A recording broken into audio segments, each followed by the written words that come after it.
শক্তিশালী একজন নবী ছিল। উনি মালাকুল মাউতকে বলেছিলেন, মালাকুল মাউত, আমার মৃত্যুর সামান্য কিছু আগে আমারে বইলো, আমার একটা কাজ আছে। মালাকুল মাউত মৃত্যুর কিছু সময় আগে এসে বলল, সুলাইমান, সময় শেষ, অল্প কিছু সময় বাকি, কি করবেন করেন। সাইয়েদনা সুলাইমান জিনদেরকে ডাকলো, ও জিনেরা, বিশাল একটা প্রজেক্ট আছে, প্রজেক্টে কাজ শুরু করো। আর কিছু জিনকে বলল, চারদিকে গ্লাস ফিটিং করা একটা রুম বানাও। সাইয়েদনা সুলাইমান আলাইহিস সালাম গ্লাস ফিটিং করা রুমের ভেতরে ঢুকলেন। এই রুমে ঢুকার দরজা নাই, হাতে একটা লাঠি নিলেন, লাঠির মধ্যে ভর করে দাঁড়িয়ে রইলেন আর জিনদের দিকে তাকিয়ে রইলেন। জিনেরা এত বদমাশ ছিল, সাইয়েদনা সুলাইমান দাঁড়িয়ে না থাকলে কাজ করতো না, দাঁড়ায় না থাকলে আজও লোকজন কাজ করতে চায় না, ঠিক কিনা?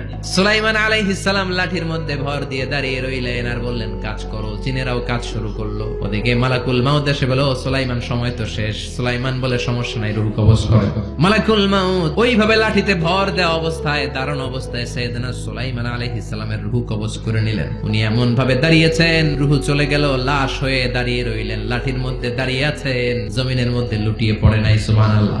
জিনেরা মনে করছে বস দাঁড়ায় আছে, কাজ করতে হবে, করতে